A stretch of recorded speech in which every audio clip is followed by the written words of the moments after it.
akan mempresentasikan materi yang pertama, yaitu tentang kesadaran hukum. Pemahaman atau pengertian tentang kesadaran hukum secara sederhana, yaitu tanggapan seketika, pengalaman langsung yang dapat berupa kesan, perasaan, atau keinginan seseorang terhadap hukum. Selain pengertian tersebut, kesadaran hukum dapat diartikan sebagai kesadaran terhadap diri manusia tentang apa yang dimaksud dengan hukum, membedakan apa yang pantas dilakukan atau tidak. Kesadaran hukum merupakan konsepsi abstrak yang ada pada diri manusia mengenai ketentraman, keserasian, dan keteraturan. Jadi, kesadaran hukum merupakan kesadaran yang ada dalam diri manusia mengenai hukum yang ada dalam masyarakat. Kesadaran hukum juga dapat diartikan tentang keadaan seseorang yang mengerti apa itu hukum, fungsi, peran hukum bagi dirinya dan masyarakat sekitarnya. Kesadaran hukum juga dapat diartikan sebagai perlindungan hukum kepentingan manusia, karena setiap manusia memiliki kepentingan yang membutuhkan perlindungan hukum. Dewasa ini terlihat bahwa merosotnya kesadaran hukum. Misalnya, kesadaran hukum diartikan dengan banyaknya terjadi pelanggaran-pelanggaran, seperti contohnya tentang korupsi, pencurian, KDRT, pembunuhan, manipulasi, dan lain-lainnya. Hal yang lebih memilukan adalah pelaku pelanggaran merupakan aparat penegak hukum. Tidak hanya aparat penegak hukum, penyalahgunaan kekuasaan dan kesalahan terjadi. Ini lebih berarti bahwa merosotnya kesadaran hukum yang dimiliki oleh warga masyarakat, sehingga dibutuhkan sebuah upaya untuk menumbuhkan kembali kesadaran hukum. Sekian. Baik, saya juga akan menambahkan materi dari Sintawa Putri Wahyuni tadi, yaitu ada 4 indikator kesadaran hukum menurut Sujono Sukanto, yaitu yang pertama, pengetahuan hukum. Pengetahuan hukum ini maksudnya adalah seseorang mengetahui bahwa perilaku tertentu telah diatur oleh hukum. Peraturan tersebut berupa hukum tulis dan hukum tidak tertulis. Yang kedua atau yang B, yaitu pemahaman hukum.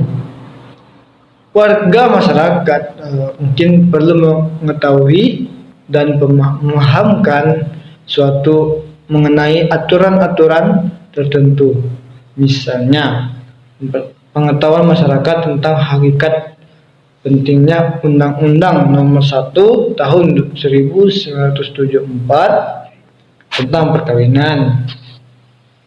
Yang C atau yang ketiga, yaitu sikap hukum. Seseorang mempunyai kecenderungan untuk mengadakan penilaian tertentu terhadap hukum. Yang keempat atau yang D, yaitu pola perilaku hukum, merupakan sikap perilaku masyarakat dalam mematuhi peraturan yang berlaku. Menurut faktor-faktor yang mempengaruhi menurut Sujono Sukanto, yang pertama, faktor hukum itu sendiri yang dibatasi oleh undang-undang. Yang kedua, faktor penegak hukum merupakan pihak-pihak yang berperan. Yang ketiga, faktor sarana atau fasilitas yang mendukung penegakan hukum. Yang keempat, masyarakat, yaitu lingkungan tempat hukum tersebut berlaku atau diterapkan. Yang kelima, faktor kebudayaan, yaitu hasil rasa cipta dan karya manusia itu sendiri. Mungkin hanya itu saja. Sekian, terima kasih. Assalamualaikum warahmatullahi wabarakatuh. Kepatuhan hukum. Kepatuhan hukum berasal dari kata berarti tunduk, taat, dan turut. Jadi, kepatuhan hukum itu diartikan sebagai keadaan seseorang warga masyarakat yang tunduk dan patuh terhadap peraturan yang berlaku. Kepatuhan hukum itu dimaksud di sini adalah kepatuhan terhadap hukum tertulis. Menurut Kalman, membedakan menjadi 3.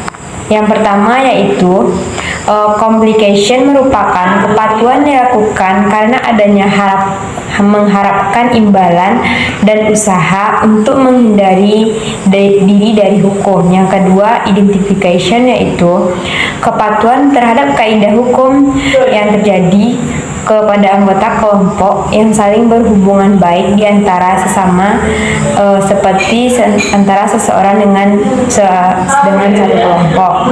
Yang ketiga yaitu internalization, yaitu kepatuhan seseorang terhadap kaidah-kaidah yang berlaku disebabkan karena adanya imbalan atau harapan. Pada umumnya sosiologi itu dibagi kepada dua teori. Yang pertama teori paksaan. Teori paksaan menurut Mark Van Ber yaitu bertitik pada asumsi bahwa penguasa mempunyai sarana untuk memaksa agar warga masyarakat untuk patuh terhadap hukum. Disebabkan karena penguasa memiliki wewenang serta dapat memberikan sanksi kepada seseorang yang melanggar hukum. Yang kedua, teori konsensus. Teori konsensus itu merupakan pelaksanaan hukum harus berdasarkan kepada kesepakatan masyarakat dalam merumuskan aturan. Sekian, terima kasih.